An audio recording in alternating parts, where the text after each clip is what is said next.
Hello guys, तो आपका स्वागत है हमारे चैनल पे। पिछले वीडियो में हमने क्लास 10 का बेसिक सैम्पल पेपर सॉल्व किया था। उसमें हमने फर्स्ट 20 क्वेश्चन सॉल्व किए थे। आज की वीडियो में हम उसी को कंटिन्यू करेंगे। तो आइए स्टार्ट करते हैं। तो हमारा 21 क्वेश्चन है, the perimeter of semicircular protector whose radius is R. जो हमारा प्रोटेक्टर होता है उसका पेरीमीटर क्या है, अगर रेडियस आर है। तो देखिए हमारा प्रोटेक्टर जो होता है वो इस शेप का होता है।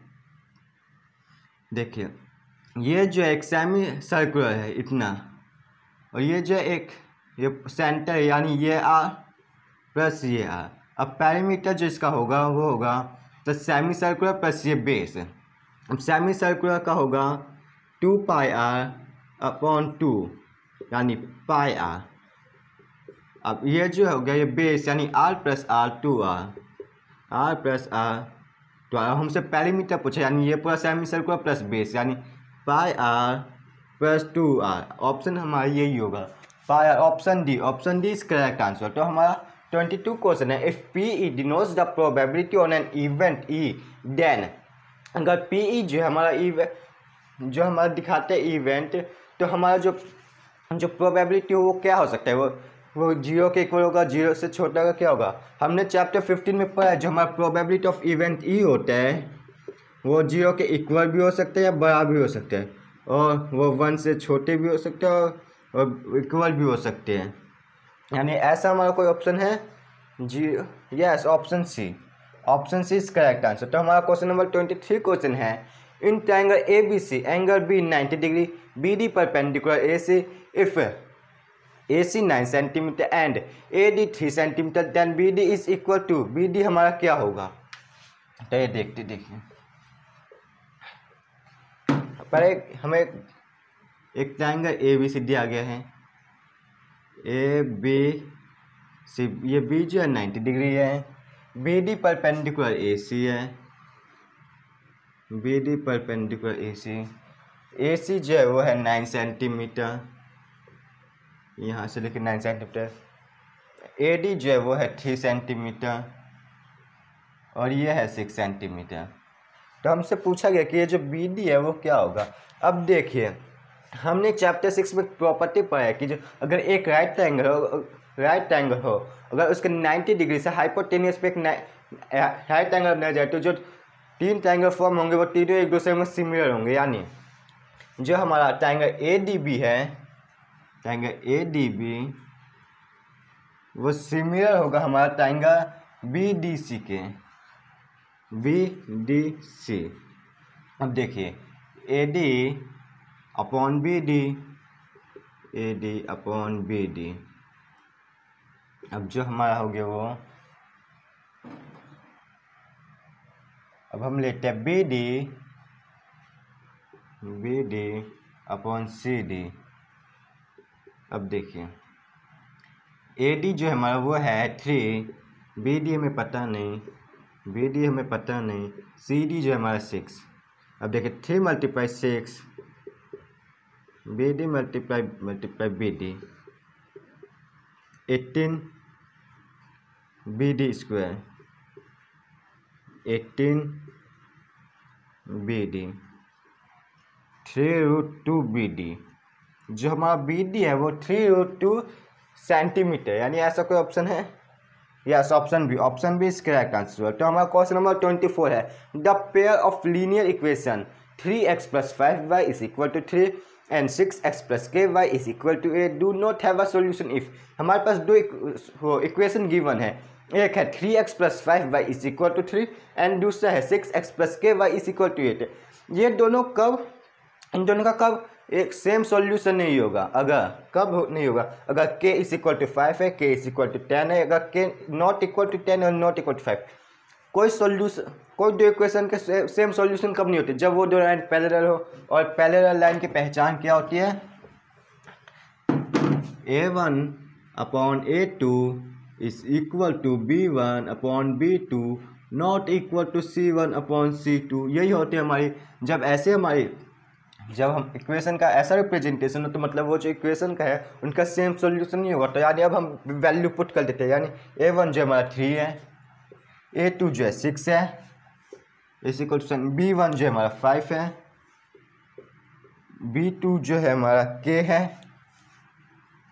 अब C1 ये जो 3 है इधर आके माइनस का हो जाएगा, यानी C1 जो हमारा -3 है। एंड C2 ये जो 8 इधर प्लस का इधर आके माइनस का हो जाएगा, यानी -8।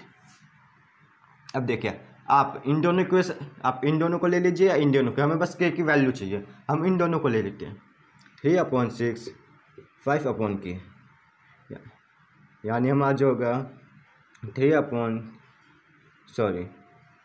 3K 5 × 6 K 5 × 6/3 1 2, यानी K की वैल्यू जो है वो हमारी 10 है। K की वैल्यू 10, यस, ऑप्शन बी। अगर K की वैल्यू 10 होगी, जो ये दोनों इक्वेशन गिवन है इनका एक भी सेम सॉल्यूशन नहीं होगा। तो चलिए हम चलते अपने नेक्स्ट क्वेश्चन नंबर 25। हमारा जो 25 क्वेश्चन है वो है if the circumference of a circle increase from 2π to 4π then its area dash the original. अगर जो हमारा सर्कमफेरेंस ऑफ सर्कल वो 2π से बढ़कर 4π हो जाता है, तो जो हमारा जो हमारा एरिया होगा वो ओरिजिनल एरिया के कितने होगा। ओरिजिनल देखिए हमारा जो सर्कमफेरेंस ऑफ सर्कल होता है उसका फॉर्मूला होता है वो होता है 2πr। अब इसमें हमें बोला गया कि जो पहले जो था सर्कमफेरेंस वो 2π था, यानी 2π = 2πr, यानी 2π/2πr, यानी 1 से 1, यानी r = यानी पहले जो रेडियस था वो 1 से था, 1 सेंटीमीटर या कुछ भी आप मान लीजिए 1 मीटर, 1 यूनिट था। अब देखिए अब जब बोला गया कि जो 2π से बढ़कर 4π हो गया, यानी 4π = 2πr, 4π 2π/2, यानी r = 2, यानी पहले जो था रेडियस वो 1 था यूनिट है, और अब जो रेडियस है वो 2 यूनिट है। यानी अब एरिया पहले देखते हैं, एरिया पहले कितना था। एरिया का फॉर्मूला होता है πr²। अब इसमें 1 पुट करते हैं r में, π1², यानी पाई। हम देखते हैं πr²। अब रेडियस जो है 2 है, π2², 2 का स्क्वायर 4, यानी 4π। यानी जो एरिया है वो इंक्रीज हो गया π से 4π, यानी 4 टाइम्स हो गया। यानी ऐसा कोई ऑप्शन नहीं है, option C, option D is correct answer. तो हमारा क्वेश्चन नंबर 26 है given that sin θ = a/b then tan θ = देखिए जो हमारा sin θ है वो अगर a/b है तो tan θ जो है वो क्या होगा हमारा, देखिए sin θ, पहले एक ट्रायंगल बना लेते हैं।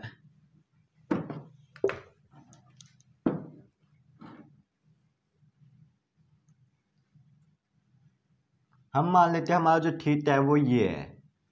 अब sin θ, यानी sin θ होते हैं परपेंडिकुलर अपॉन हाइपोटेन्यूस।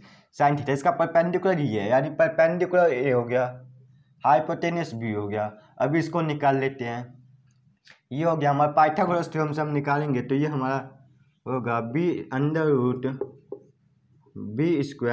a²। अब इसका हम निकालेंगे तो देखिए ये हो गया हमारा √b² - a² पाइथागोरस थ्योरम से। अब हमसे पूछा क्या गया tan θ।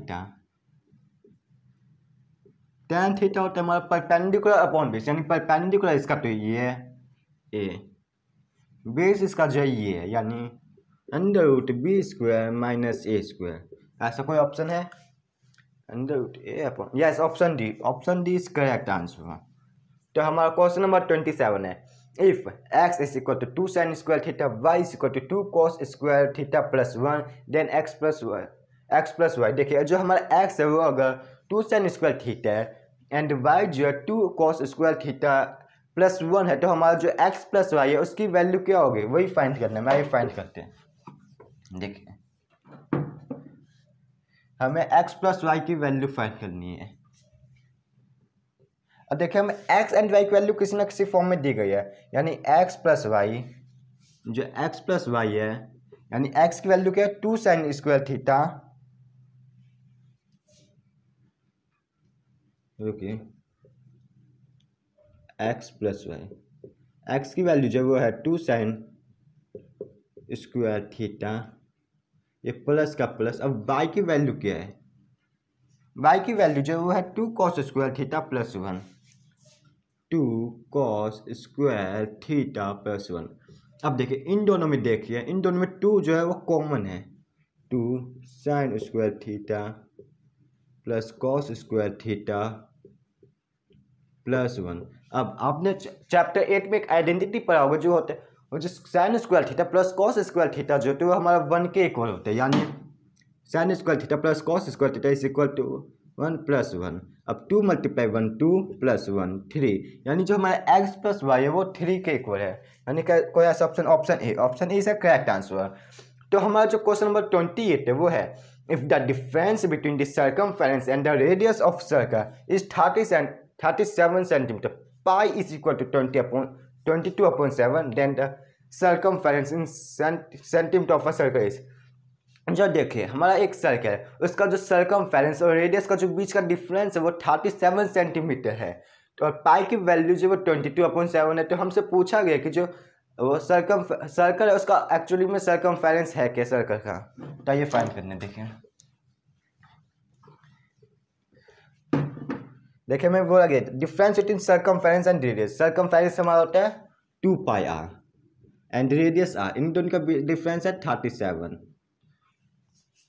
पाई की वैल्यू 22 और हमें निकालना क्या द सर्कमफेरेंस ऑफ सर्कल, यानी हमें निकालना है 2πr, हमें ये निकालना है। देखिए इन दोनों में आप देख सकते हैं जो r है वो कॉमन है, 2π - 1/37। अब r पाई की वैल्यू 22/7 हमें धरने यहाँ पे दिया गया 22/7 माइनस का 1/37 r 44/7 - 1 is equal to 37 r 7 44 - 7 37 37/7 is equal to 37। r जो है वो हो जाएगा हमारा 37, ये जो इधर है यानी 37 × 7, 37 से 30 बन गया। r की वैल्यू जो वो हमारी है 7 सेंटीमीटर। बट हमसे ये नहीं पूछा, हमसे पूछा गया 2πr यानी सर्कमफेरेंस का। अब हम इसमें r की वैल्यू पुट कर देते हमारी वैल्यू आ जाएगी, ये करते r की वैल्यू जो 7 सेंटीमीटर पुट कर देते वैल्यू। अब आंसर बस आपको निकल गया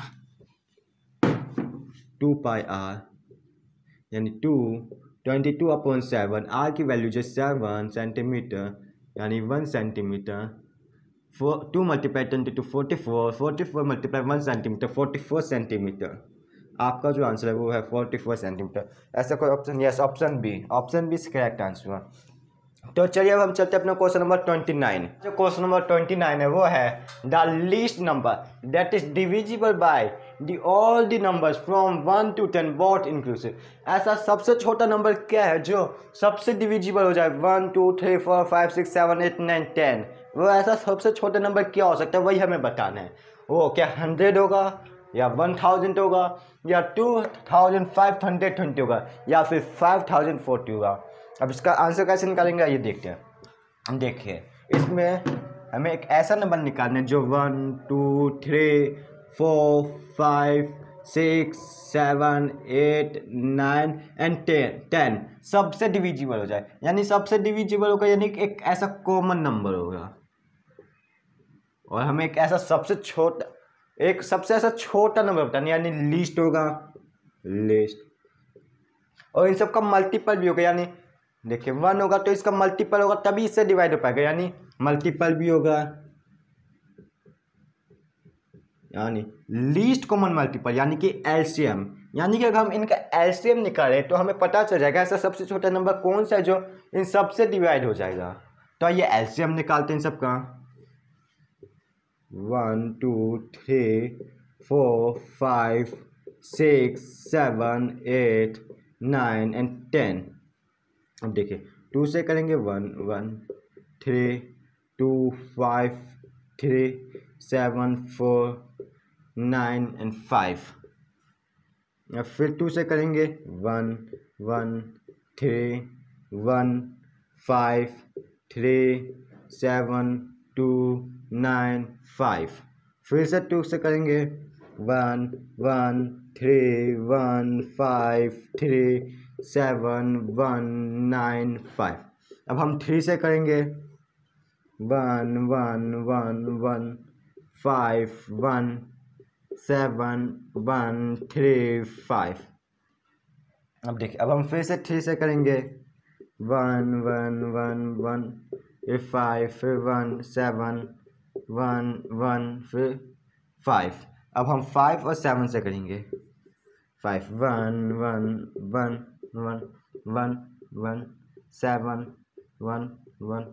अब 7 से करेंगे तो सब में 1 1 आएगा, यानी हमारा 2 multiply two 4 4 multiply two 8 8 multiply 3 24 24 multiply 3 72 72 multiply 5 360 360 multiply 7 360 multiply 7 करेंगे, हमारा आएगा आंसर। देखते हैं 0 6 मल्टीप्लाई 7 मल्टीप्लाई 6 42 बचा 4 7 मल्टीप्लाई 3 21 21 प्लस 4 25, यानी हमारा ऐसा 2520 जो नंबर है वो इन सबसे डिविजिबल हो जाएगा। वो ऐसा एक सबसे छोटा नंबर है जो सबसे डिविजिबल होगा, यानी option C is correct answer हुआ।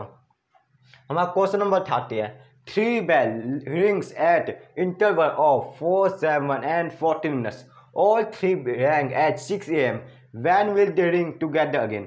देखिए हमारे पास 3 बेल है, वो जो एक बेल है वो हर 4 मिनट बाद, और जो दूसरा बेल है वो हर 7 मिनट बाद, और जो तीसरा बेल वो हर 14 मिनट बाद रिंग करते यानी बजते हैं।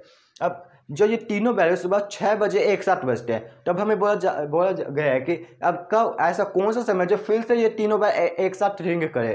अब देखिए, अब वो हम निकालेंगे कैसे, देखिए अब ऐसा 3 बेल है, जो एक है वो 4 मिनट बाद बजता है, वो है एक है 7 मिनट बाद, एक है 14 मिनट बाद, यानी 6 बजे बज चुके हैं। अब यानी 6 बजे के बाद भी बजेंगे एक साथ। अब देखिए ऐसा इन सब का, देखिए ऐसा सबसे कम हमें समय बताने की जब एक साथ बजे, यानी लीस्ट होगा। इन तीनों का जो कॉमन भी होगा, जो तीनों एक साथ बजेंगे यानी रिंग करेंगे, तो ये कॉमन टाइम तो होगा ही, लीस्ट कॉमन। एंड इसका मल्टीपल भी होगा, यानी देखिए 4 से होगा, जो अगर फिर जो वो 8 पे बजेगा, फिर 12 पे बजेगा, ऐसे 7 जो बजेगा 14, फिर 21 पे 14 जो 28 पे 42 पे ऐसे बजेगा, यानी इसका मल्टीपल होगा, यानी मल्टीपल भी होगा, यानी कि लीस्ट कॉमन मल्टीपल, यानी कि एलसीएम। यानी कब अब इनका एलसीएम निकाल ले तो हमारा आंसर आ जाएगा। निकालते 4 7 and 14। अब देखिए 2 2 7 7 2 1 1 1 7, यानी कि अब हम इनका प्रोडक्ट करें 2 मल्टीप्लाई 2 4 4 मल्टीप्लाई 7 8 28, यानी 28 यानी 28 मिनट बाद फिर से सब एक साथ बजेंगे, यानी 6 बजे बजे, यानी 28 मिनट बाद, यानी 6:20 AM 6:28 AM पे एक साथ फिर से रिंग करेंगे, यानी ऐसा कोई ऑप्शन है? Yes, option C 6:28 AM। अब हमारा जो क्वेश्चन नंबर 31 है वो है what is the age of father if sum of age of father and his son in years is 65 and twice the difference of their age is in year is 50। वो father की as क्या है, अगर father की as and सन की as add कर दिया जाए तो अगर वो 65 ईयर आती है, एंड उनका एज का ट्वाइस कर दीजिए, यानी फादर का एज का ट्वाइस एंड सन का एज का ट्वाइस, और इन दोनों का माइनस कर देते तो हमारा अगर 50 आते तो फादर की एज क्या होगी, वही हमें निकालना है, फाइंड करते हैं। देखिए हम मान लेते हैं जो फादर की एज है, एज ऑफ फादर वो है x ईयर्स,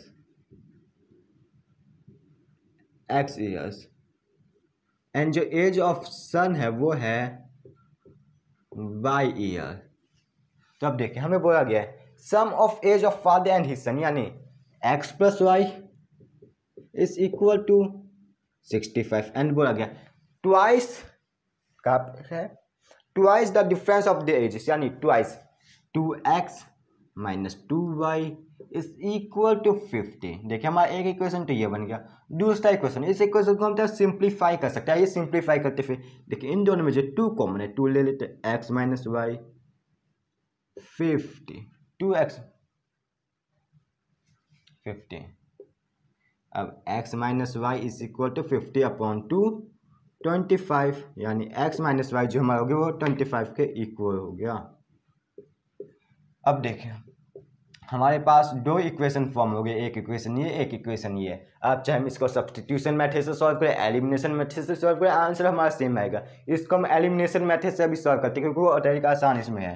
अब इन दोनों के इक्वेशन को हम ऐड कर देते हैं, X plus Y plus X minus Y plus 65 plus 25, इधर भी प्लस का वाई माइनस का वाई गए, दोनों कट गए।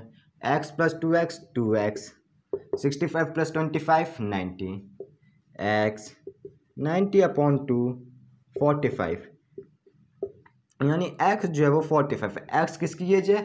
x जो है वो फादर की एज है, यानी जो फादर की एज है वो 45 ईयर है, यानी 45 year. Option B is correct answer. तो हमारा क्वेश्चन नंबर, अगर हमको सन का जो एज है यानी बेटे का एज निकालने के लिए बोलते हैं तो हम इसमें निकाल लेते हैं आराम से। यहाँ पे फिर हम y का वैल्यू निकालते हैं, x की वैल्यू इसमें पुट कर देते हैं तो हमारा आ जाता है सन का एज। तो हमारा अब चलते 32 क्वेश्चन पे। 32 क्वेश्चन है हमारा, what is the value of tan theta cosec theta का whole square minus sine theta sec theta का होल स्क्वायर।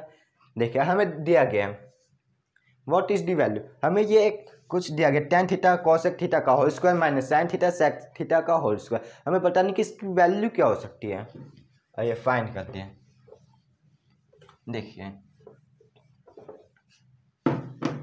tan थीटा जो है कोसेक थीटा का whole square minus sine theta and sec theta का whole square. अब देखिए जो tan theta होता है वो होता है sine theta upon cos theta, यानी ये जो होता है sine theta upon cos theta, बीच में मल्टीप्लिकेशन। कॉसेक थीटा जो होता है वो होता है 1/sin theta, bracket close, minus sine theta को साइन थीटा ही लिखेंगे। बट अब जो सेक थीटा होता है ये जो होता है 1/cos थीटा होता है, यानी इसको लिख देते हैं 1/cos थीटा का होल स्क्वायर। अब देखिए साइन थीटा से साइन थीटा गया यानी 1/cos theta square 1/cos theta का होल स्क्वायर माइनस ये sine theta upon cos theta, ये हो गया हमारा साइन थीटा कॉस थीटा का होल स्क्वायर। अब देखिए 1/cos square theta minus sine square theta upon cos square theta. अब देखिए LCM cos square theta 1 minus sine square theta. अब देखिए आपने एक आइडेंटिटी पढ़ा होगा, जो साइन स्क्वायर थीटा होते हैं वो cos square theta is equal to 1 होता है, यानी जो हमारा कॉस स्क्वायर थीटा है वो 1 माइनस साइन स्क्वायर थीटा। अब जो कॉस स्क्वायर थीटा तो 1 माइनस साइन स्क्वायर थीटा। अब जो 1 माइनस साइन स्क्वायर थीटा की वैल्यू अब इस इक्वेशन में आप पुट कर दीजिए, यानी जो हमारा कॉस स्क्वायर थीटा ये पुट करते हैं, cos square theta upon cos square theta, यानी कि वैल्यू जो हमारी है वो 1। ऐसा कोई ऑप्शन है? Yes, option C is correct answer. तो चलिए अब हम चलते हैं अपने क्वेश्चन नंबर 33 पे। हमारा जो क्वेश्चन नंबर 33 है वो है the perimeter of two similar triangle are 26 centimetre and 39 centimetre, the ratio of their areas will be. हमारे पास दो सिमिलर ट्रायंगल है, उनका जो रेशियो है सिमिलर है, उनका जो रेशियो है 26 सेंटीमीटर अपॉन 39 सेंटीमीटर। तो हमसे पूछा गया जो एरिया का रेशियो होगा वो क्या होगा। हमने एरिया और साइड के बीच में एक रिलेशन पढ़ा है, जो area of two similar triangle होते हैं and area of other triangle, इनका जो होता है वो कोरिस्पॉन्डिंग साइड्स के इक्वल होते हैं। यानी ट्रायंगल हमारा by chance A B C है and triangle P Q R है, तो वो जो होता है A B upon P Q के होल स्क्वायर के इक्वल होते हैं। बट हमें जो है पेरीमीटर दिया गया, यानी हमें पेरीमीटर और साइड में कोई रिलेशन पता होना चाहिए। अगर पेरीमीटर और साइड में एक रिलेशन होते हैं, जो पेरीमीटर का होते हैं जो दो सिमिलर ट्रायंगल, इसको शॉर्ट फॉर्म में लिख देते हो पीई। जो टू सिमिलर ट्रायंगल होता है A B C and P Q R का, एंड पी क्यू आर का जो इनका होता है वो साइड्स के कोरिस्पॉन्डिंग साइड्स के रेशियो के इक्वल होते हैं, यानी A B upon P Q. A B upon P Q, ये हमने एक ऐसे ट्रायंगल मारे, ट्रायंगल का नाम कुछ भी हो सकता है, A B upon P Q, यानी हमारा ट्रायंगल ए बी का पैरामीटर है वो है 26 and 39 and A B upon P Q. हम मान लेते जो हमारा ट्रायंगल है वो A B C and P Q आ रहा है, यानी ये हो गया 2 एंड 3, यानी A B upon P Q जो है हमारा वो है 2/3। और जो हमारा साइड्स जो एरिया का रेशियो होता है वो होता है उस साइड्स के रेशियो के स्क्वायर के, यानी A B upon P Q पता है, अगर हम इसका स्क्वायर निकाल दें तो हमारा आ जाएगा साइड्स के वो ट्रायंगल के एरिया का रेशियो, यानी इसका स्क्वायर हो गया हमारा 4/9, यानी 4/9 कोई ऑप्शन है? Yes, option D. Option D is correct answer. तो हमारा क्वेश्चन नंबर 34 है, there are 20 vehicles cars and motorcycle in a parking area. If there are 56 wheels together, how many cars are there? देखिए एक जो parking area में वहाँ पे जो है 20 व्हीकल्स है और उनमें जो है कुछ मोटरसाइकिल्स है कुछ कार्स है। अब मोटरसाइकिल और कार के व्हीकल जो है टोटल मिला के जो है 56, तो हमें पूछा गया कि जो टोटल कार्स है वहाँ पे कितने हैं, तब देखते हैं। देखिए हम मान लेते हैं जो वहाँ पे कार है वो x है एंड मोटरसाइकिल जो है वो है y। अब बोला गया जो टोटल व्हीकल्स है वो है 20, यानी वहाँ पे कार और मोटरसाइकिल और कुछ तो है नहीं, यानी x + y जो हो गया वो 20 के इक्वल हो गया, x + y is equal to 20। And बोला गया वहाँ पे टोटल जो 56 व्हील्स है, यानी देखिए एक कार में कितने व्हील्स होते हैं, एक कार में जो होते हैं वो 4 व्हील्स होते हैं, यानी x कार से यानी कितने व्हील हो गए 4x, यानी 4x व्हील हो गए हमारे। एक मोटरसाइकिल में कितने व्हील होते हैं, एक मोटरसाइकिल में 2 व्हील होते हैं, यानी y हमारे पास मोटरसाइकिल है, यानी जो हमारा टोटल व्हील हो गया वो हो गया 2y। अब बोला गया टोटल व्हील जो है हमारा 56, यानी 4x + 2y is equal to कितने 56। एक इक्वेशन तो हमारा पहले, अभी इस इक्वेशन को हम सिंप्लीफाई कर सकते हैं, तो आइए सिंप्लीफाई करते हैं। 2x + y is equal to 56, 2x + y 56/2 28, यानी 2x + y जो है हमारा 28 के इक्वल है, यानी हमारे पास 2 इक्वेशन फॉर्म हो गया। यानी हमें तो x की वैल्यू चाहिए, यानी कार जो कितने हैं, यानी अभी हम सब्स्टिट्यूशन मेथड से, एलिमिनेशन मेथड से, किसी भी मेथड से सॉल्व कर सकते हैं, यहाँ तक कि क्रॉस मल्टीप्लिकेशन मेथड से भी। अब देखिए हम अगर इक्वेशन 1 को इक्वेशन 2 से सब्ट्रैक्ट कर दे तो क्या होता है, देखिए 2x + y - x + y is equal to 28 - 20। अब देखिए 2x + y - x -28 - 28। अब देखिए यहाँ पे प्लस का साइन था, माइनस प्लस माइनस, यहाँ पे भी प्लस है, माइनस प्लस माइनस, इसलिए यहाँ पे माइनस आया। अब देखिए 2x - x -x + y - y, यानी y गए x जो 8, यानी x हमारा क्या है कार, यानी कार जो है वहाँ पे 8 कार्स है, ऐसा कोई ऑप्शन नहीं है, ऑप्शन 8 वहाँ पे 8 कार्स है। अगर हमें बाइक बोला, मोटरसाइकिल बोला गया तो मोटरसाइकिल कितने, तो यहाँ पे इस इक्वेशन में पुट कर देते हैं, हमारा बाइक का भी आ जाता है। यानी ये टोटल कार के कितने व्हील्स है वो बोला गया, तो वो भी हम इसमें, यानी 4x व्हील्स है हमारे कार के, यानी हम 4x में 8 पुट कर देते हैं। ऐसे ही हमें टोटल बाइक का व्हील पूछा गया होता तो हम 2y में बाइक की वैल्यू पुट कर देते हैं, हमारा आंसर आ जाता है। क्वेश्चन किसी भी तरह से पूछा जा सकते हैं, बस हमें समझना है।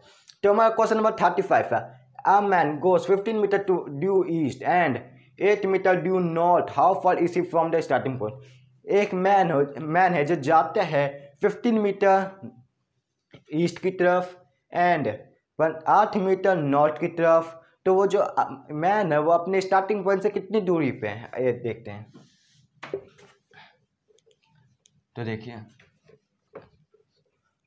ईस्ट जो होता है हमारा इधर होता है, यानी एक मैन गया यहाँ पे लगता है उसका स्टार्टिंग पॉइंट है, मान लेते हैं वो 15 मीटर गया टूवर्ड्स ड्यू ईस्ट एंड फिर वो गया ड्यू नॉर्थ कितने 8 मीटर, यानी वो जो ये है यहाँ पे लास्ट पोजीशन का ये है, यानी इसके बीच का, इन दोनों के बीच का डिस्टेंस क्या है, यानी हमें निकालना है। यहाँ पे तो 90 डिग्री फॉर्म हो गया, क्योंकि पहले ऐसे गया फिर ऊपर चला गया, यानी यानी हम पाइथागोरस थ्योरम से ये निकाल सकते हैं। यहाँ पे हम नाम दे देते हैं A B C. Pythagoras theorem से ए सी का स्क्वायर प्लस ए बी का स्क्वायर प्लस बी सी का स्क्वायर। ए सी का square is equal to A B है हमारा 8, 8 का स्क्वायर प्लस बी सी का स्क्वायर 15 का square. A C square is equal to 64 plus हमारा हो जाएगा 225 एंड ए सी हो गया, हम ए सी का स्क्वायर हो गया हमारा 289।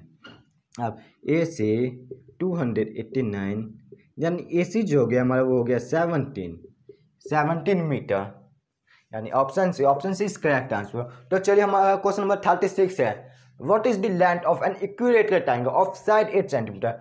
हमारा जो इक्विलेटरल ट्रायंगल है उसका एल्टीट्यूड का लेंथ क्या होगा अगर साइड जो है वो 8 सेंटीमीटर, हमसे यही पूछेगा राइट। तो फाइंड कर एल्टीट्यूड। इक्विलेटरल ट्रायंगल क्या होता है, जिसका ऑल साइड्स इक्वल होते हैं, यानी इक्विलेटरल ट्रायंगल।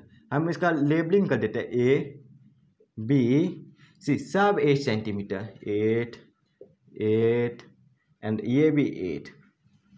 अगर हम इस पे एक एल्टीट्यूड बना दें तो इस एल्टीट्यूड, ये एल्टीट्यूड जो ये कितने लेंथ का होगा। तो ये देखिए, पहले जो हमारा एरिया ऑफ इक्विलेटरल ट्रायंगल होता है उसका फॉर्मूला होता है √3/4 एरिया ऑफ इक्विलेटरल ट्रायंगल, यानी ए बी सी कर देते हैं, वो होगा हमारा √3/4 मल्टीप्लाई ए स्क्वायर। ए जो है वो साइड है, √3/4, ए जो हमारा 8 है मल्टीप्लाई 8 का स्क्वायर, यानी √3/4 मल्टीप्लाई 64, ये हो जाएगा हमारा 1, ये 15 16, यानी 16√3। ये तो हमारा एरिया इस इक्विलेटरल ट्रायंगल का, बट हमसे पूछा गया ये एल्टीट्यूड यानी ए डी का लेंथ क्या है। तो ये निकालते हैं 16। देखिए अगर हम इसी ट्रायंगल का एरिया जो है वो 1/2 बेस मल्टीप्लाई हाइट की मदद से निकाले तो कैसे करते। देखिए एरिया जो है साइड में हम लिख के रखते हैं, क्योंकि ये ट्रायंगल है इसमें हम 1/2 बेस मल्टीप्लाई हाइट भी लगा सकते हैं। 1/2 बेस मल्टीप्लाई हाइट, देखिए 1/2 बेस जो हो गया हमारा 8, ये नीचे वाला, हाइट जो हो गया हमारा AD, एंड इसका एरिया कितना है 16√3, यानी 4 AD 16√3, AD इज 16√3/4 यानी 4, AD जो है हमारा वो है 4√3, AD ऐसा है 4√3 centimetre. Option C is correct answer. तो चलिए हम चलते अपने क्वेश्चन नंबर 37 पे। हमारा जो क्वेश्चन नंबर 37 है वो है, if the letters of the word Ramanujan are put in a box and one letter is draw at random, the probability of the letter A is A. देखिए हमारे पास एक वर्ड है रामानुजन, उसमें ये जो लेटर्स, इसमें जितने भी लेटर्स इसे एक बॉक्स में डाल दिया जाता है और उस बॉक्स में से एक लेटर ए निकाला जाता है। तो ए आने की प्रोबेबिलिटी क्या है, हमें यही बताएं। देखिए इस रामानुजन शब्द में इसमें लेटर कितने, ये पहले हम देखते हैं। इसमें लेटर है 1 2 3 4 5 6 7 8 9, यानी कि टोटल लेटर है 9, टोटल लेटर है 9। और हमें प्रोबेबिलिटी पूछे, यानी ए लेटर कितने हैं, टोटल ए, यानी 1 2 3, यानी कि ए आने की प्रोबेबिलिटी होगी हमारी फेवरेबल आउटकम 3 है, टोटल आउटकम 9 है, यानी 1/3। ऐसा कोई option, yes option D is correct answer. तो हमारा जो क्वेश्चन नंबर 38 है वो है, area of circle of a circle is 1/6 to the area of circle, find the degree measure of its minor arc. हमें बोला गया है एक सेक्टर है सर्कल में, वो जो सेक्टर का एरिया है वो 1/6 है एरिया ऑफ सर्कल का। तो हमसे पूछा गया जो एक माइनर आर्क है वो जो उससे जो सेंटर पे जो एंगल बनेगा वो एंगल कितने डिग्री का होगा, वही हमसे पूछा गया। बनाते देखिए पहले एक डायग्राम बना लेते। एक सर्कल है मान लीजिए, ये सेंटर है मान लीजिए। अब देखिए ये एक सेक्टर है, ये एक सेक्टर है, ये एक सेक्टर हो गया। अब ये जो सेक्टर का एरिया, ये पूरा सेक्टर का एरिया यहाँ से ले, ये जो सेक्टर का एरिया है ये जो है 1/6, इस एरिया, ये पूरे एरिया का 1/6 है, यानी एरिया ऑफ सेक्टर जो हो गया वो हो गया 1/6। इस एरिया ऑफ सर्कल के, एरिया ऑफ सर्कल क्या होता है पाई आर स्क्वायर, यानी 1/6 पाई आर स्क्वायर। और हमसे बोला गया ये जो माइनर आर्क है, माइनर आर्क कौन सा हो गया, देखिए तो एक मेजर आर्क हो गया यहाँ से कहें, और ये जो माइनर आर्क है ये जो माइनर आर्क है ये जो है सेंटर पे कितने डिग्री का एंगल बनेगा, यानी सेंटर पे ये जो बना है एंगल, ये जो एंगल है ये कितने डिग्री का होगा। अब देखिए ये जो एरिया ऑफ सेक्टर है ये है जो 1/6 पाई आर स्क्वायर, यानी ये जो एंगल भी होगा ये पूरे सर्कल का 1/6 होगा, यानी जो हमारा एक सर्कल होता है उसका जो टोटल एंगल होता है वो होता है 360 डिग्री। तो जो हमारा इस ये जो माइनर आर्क है इससे जो सेंटर पे एंगल भी बनेगा वो भी 1/6 होगा, यानी इसको हम 6 से डिवाइड कर देंगे, यानी हमारा आ गया 60 डिग्री। और ऐसा कोई ऑप्शन बी इसका करेक्ट आंसर। तो हमारा क्वेश्चन नंबर 39 है, a vertical stick 20 metre long cast a shadow 10 metre long on the ground at the same time a tower cast a shadow 50 metre long, what is the height of the tower. देखिए हमारे पास एक stick है 20 metre long की, वो shadow बना रही है अपनी 10 मीटर लॉन्ग ग्राउंड पे बना रही है, अपनी जो शैडो 10 मीटर लॉन्ग शैडो बना रही है ग्राउंड पे, और जो ऐसे सेम टाइम पे एक जो टावर है वो जो अपना शैडो वो 50 मीटर लॉन्ग बना रहा है ग्राउंड पे, सेम ग्राउंड पे। तो हमसे पूछा कि जो टावर है उसकी हाइट क्या होगी। तो देखिए मान लेते हैं हमारा जो एक स्टिक ये है, ये ग्राउंड है हमारा, स्टिक जो वर्टिकल है यानी यहाँ पे एक परपेंडिकुलर, और यहाँ पे एक टावर है। अब देखिए हमें बोला गया जो इस वर्टिकल स्टिक है ये है 20 मीटर लॉन्ग, यानी ये जो है 20 मीटर है। अब बोला गया ये जो वर्टिकल स्टिक है शैडो बना रही है 10 मीटर, यानी जो ये एक ऐसे यहाँ से लेके शैडो बनाएगी, ये हो गया हमारा 10 मीटर।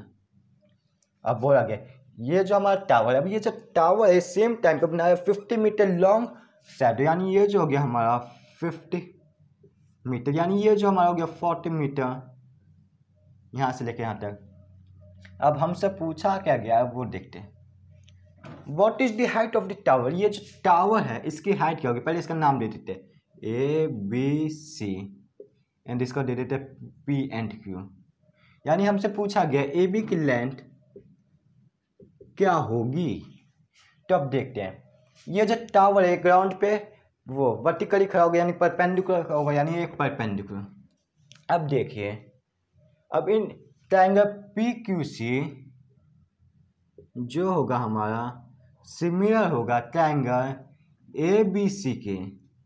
अब कैसे वो मैं आपको बता देता हूँ, देखिए दोनों में जो है 90 डिग्री है, और ट्रायंगल PQC एंड ABC में जो ये एंगल C है ये कॉमन है, यानी एंगल सिमिलरिटी क्राइटेरिया से जो ये एंगल PQC ट्रायंगल ABC जो है वो सिमिलर हो जाएगा। अब जो हमें पता है जो सिमिलर ट्रायंगल के कॉरेस्पॉन्डिंग साइड्स का रेशियो इक्वल होता है, यानी PQ upon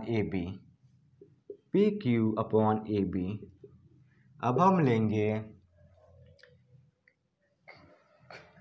QC upon BC। हमारा काम इतने में हो जाएगा, इसलिए हम इतने में रखते हैं, यानी PQ जो है हमारा वो है 20, AB जो है हमारा पता नहीं,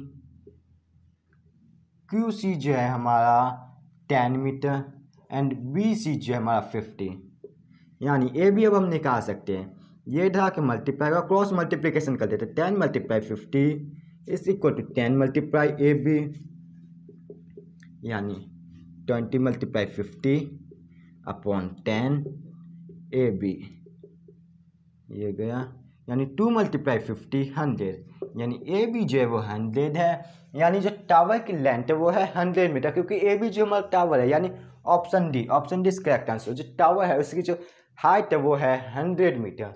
तो हमारा क्वेश्चन नंबर 40 है, what is the solution of a pair of linear equation 37x + 43y = 123 and 43x + 37y = 117। हमें जो ये दो इक्वेशन गिवन है इसका हमें पूछा गया कि सॉल्यूशन क्या होगा, हमें सॉल्यूशन पूछा गया। ये सॉल्यूशन निकालते देखिए। सॉल्यूशन मतलब हमें एक्स एंड वाई की वैल्यू बतानी है, एक्स की वैल्यू एंड वाई की वैल्यू फाइंड करनी है। अब एक्स की वैल्यू, हमें दो इक्वेशन गिवन है 37x प्लस 43y, वो है हमारा 123 पहला इक्वेशन, और दूसरा इक्वेशन है हमारा 43x प्लस 37y, ये है 117 की इक्वेशन। दो इक्वेशन गिवन है। अब इन दोनों इक्वेशन की मदद से हमें x और y की वैल्यू फाइंड करनी है। तो अब देखिए, पहले जो हम इन दोनों इक्वेशन को सब ऐड कर देते हैं और फिर इन दोनों इक्वेशन को वो सब्ट्रैक्ट कर देते हैं। देखिए पहले इन दोनों इक्वेशन को ऐड करते हैं, इन दोनों को ऐड करेंगे तो हमारा आएगा x, यानी हमारा आएगा ये 80x, फिर ये भी हमारा आएगा 80y, एंड ये जो हमारा आएगा 130 240। अब देखिए इन दोनों में जो 80 कॉमन है, 80 ले लिया बाहर, x प्लस वाई 240। अब x प्लस वाई 240 अपॉन 80 यानी हो गया 3। x प्लस वाई जो है हमारा वो है 3 के इक्वल। एक तीसरा इक्वेशन हमने बनाया। अब देखिए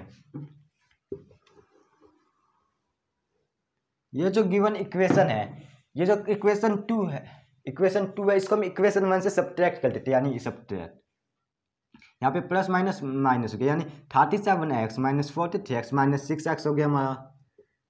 अभी प्लस माइनस माइनस यानी 43x प्लस माइनस 37x हो गया हमारा 6 प्लस 6y, ये माइनस हो गया हमारा 6। इन दोनों में जो है 6 कॉमन है, minus X plus Y is equal to 6 minus X plus Y is equal to 6 upon 6 1, Y minus X is equal to 1। देखिए हमारा एक इक्वेशन 4 बन गया। इक्वेशन 3 एंड इक्वेशन 4 की मदद से हम एक्स एंड वाई की वैल्यू आसानी से निकाल सकते हैं। अब देखिए अगर हम इन दोनों इक्वेशन को ऐड कर देते तो क्या होते हैं। अगर इन दोनों इक्वेशन को Y minus X plus Y 1 plus 3, X से एक्स गया 2y 4, वो हमारा इक्वेशन क्या था, x plus Y is equal to 3, यानी जो y हो गया हमारा 4 अपॉन 2, यानी y की वैल्यू जो है वो होगी 2। अब हमें x की वैल्यू निकालनी है। अब ये जो y की वैल्यू पुट है, अब इस इक्वेशन में हम पुट कर देते हैं, इस इक्वेशन का कोई काम नहीं। y minus X is equal to 1, y की value 2 minus X is equal to 1, 2 minus 1 is equal to X 1 upon X, यानी x की वैल्यू जो 1 है, x की वैल्यू 1, y की वैल्यू 2। ऐसा कोई option D is correct answer. तो इस वीडियो में हम इतने ही क्वेश्चन सॉल्व करेंगे। अगली वीडियो में हमारे अब लास्ट 10 क्वेश्चन बचे जो केस स्टडी बेस्ड क्वेश्चन है, वो हम अगली वीडियो में सॉल्व करेंगे। अगर वीडियो आपको पसंद आई तो वीडियो को लाइक एंड चैनल को सब्सक्राइब करिए।